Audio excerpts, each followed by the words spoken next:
Alhamdulillahi rabbil alamin.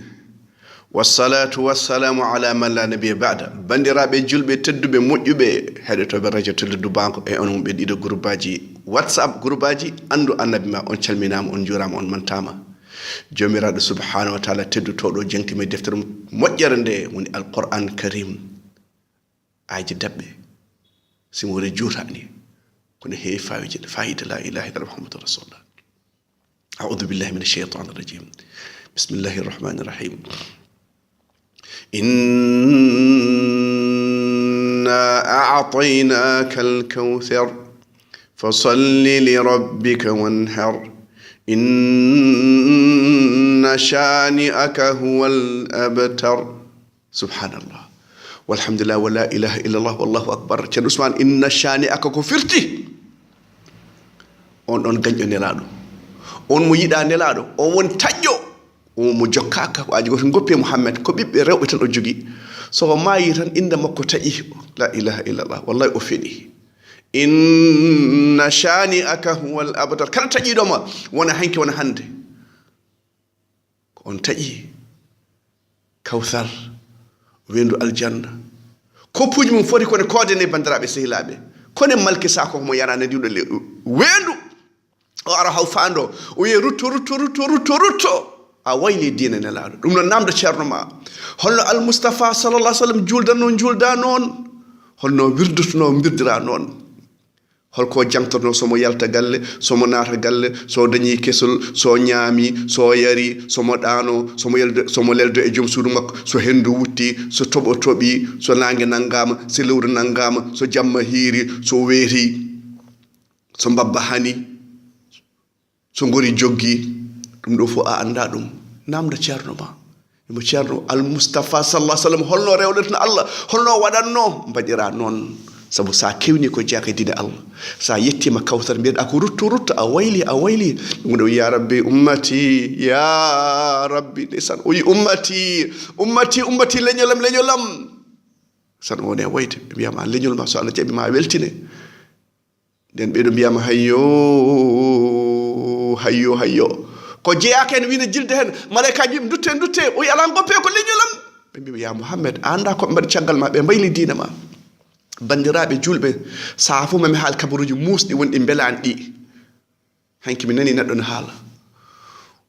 o wi mi haalta tataɓa o ko ɗittan kalatmi o wi nelaɗo yewaki ceerno makko o wi Jibril yewaki ceerno makko tataɓa o mi haalta ɗum ko haali so hendu wutti so musiba ari ganden ko enen liggori juuɗe men Allah nan wiye diina makko nan wiye nelaɗo nan wiye Jibril nan wiye en mettinani la ilaha illallah dole Jibril kawmu luuɗen o suuri gure mabɓe ha dow asaman ha gertoɗe nana enen jogga dow asaman o jinnitiɓe kaaƴe sijjil bedda e mabɓe bandiraɓe sehilaɓe ha joni haydara wurata ɗoɓe kalkanoɗo bandiraɓe so gari kulen Allah ɗum waɗi Nu'man ibn Bashir Hudhayfa ibn al-Yaman jafoɗon o wi yimɓe namdo nela sallallahu alaihi wasallam ya rasulallah moƴƴere o mi namdo bonande en jettima ɗo bandiraɓe julɓe almustafa e timduɓe 35 en mbi makkanaɓe mbinen mahro kaaba ɓe dañi alluje ɓe dañi labbo kono haade men haalde ɗo mbayi hormade kaaba ni ma en jubbuɗo seeɗa e namde sahabaɓe namdatono almustafa sallallahu alayhi wa sallam Hudayfa ndeysan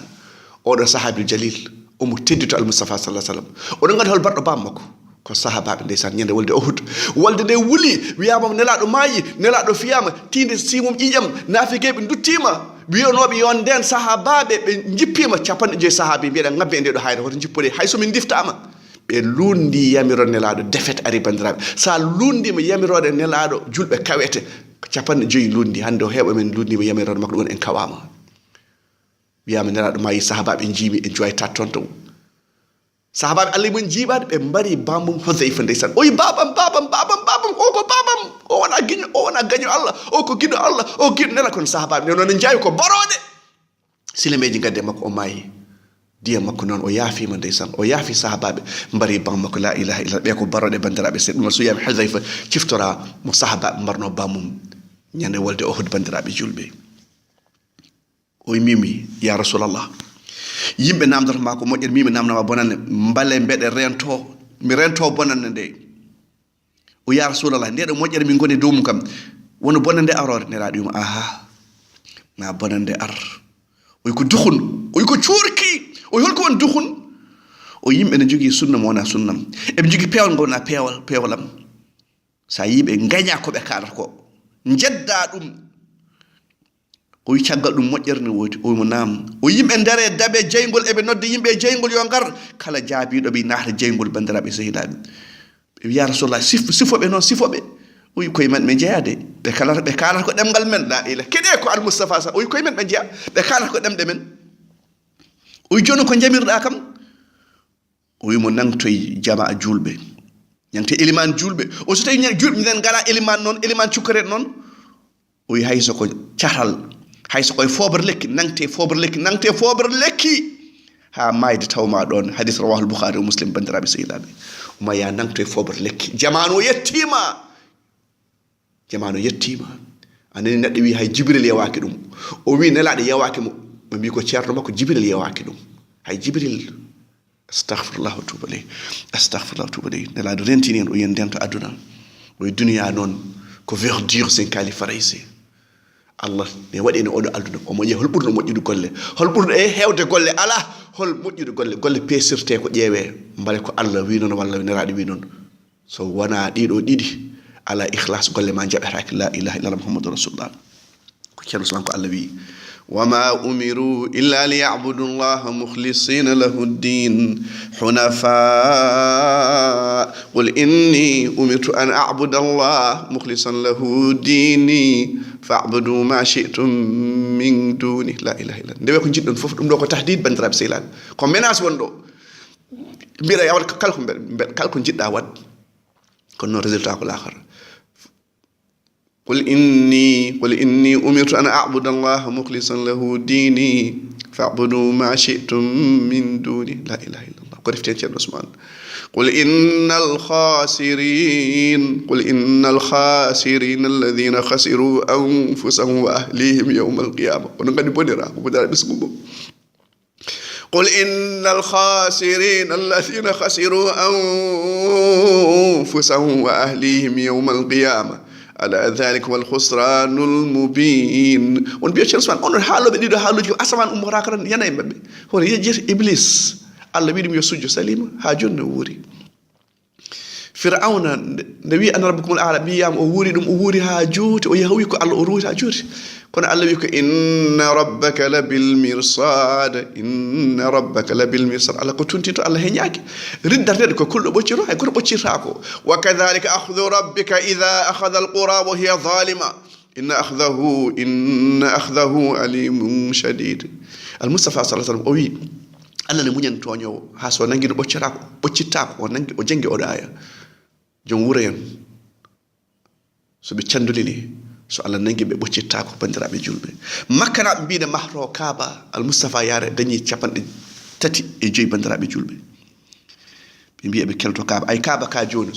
on ji mir gondo don danejo biere ko hajar ismail ko der kaaba ka wonno konde quraish mahro kaaba be nonki dañi kalis labdo be mbadan dum hen sa juuli der don ko der kaaba juula ne wonno ibnu umar ko jiddo ne la sallallahu alaihi wasallam ne nela juule der kaaba o ari o yi bilal de san bilal do newa no nela tawa fof e mojjer bilal nan don bandirabe julbe bi islam jangtaake bilal diina mon ko diina racisme ko nafi gatan wierni walla mo wona juldo bandirabe sehilabe ibnu umar bilal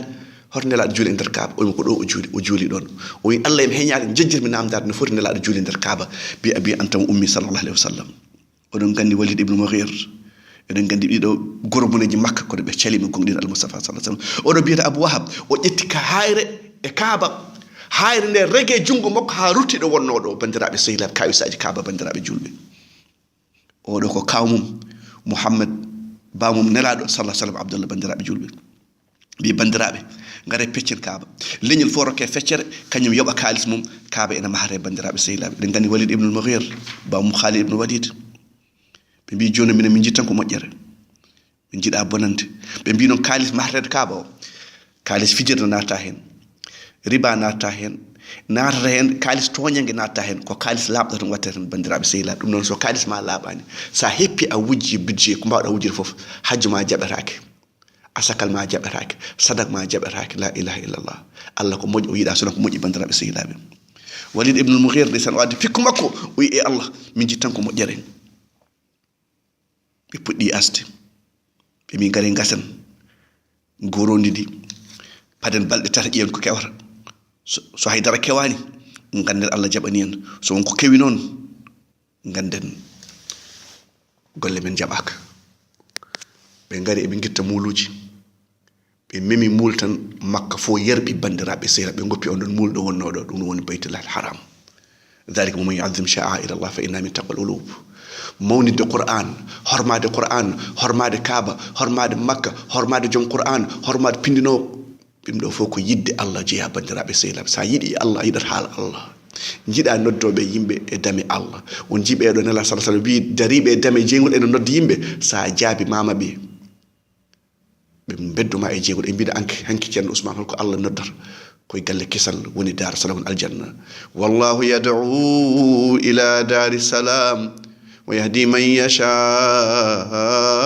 ila siratin mustaqim mais en kal rôle jol makka no jol fo wini jol makka yaalen gën kula topp muccina kula toppul na xamni alkuna sankuna yaqutena wala hawla wala quwwata illa billah cukkude ma malam mo sukkake ma borama ngata fedenu mo ficca ya laytani ya waylata dum nafata ya laytani kuntu turaba nafata ya waylata feram boni nafata tonto dargeto ya waylata ya laytani lam attakhidh fulanan khalila laqad adallani 'an adh-dhikri ba'da idh ja'ani wa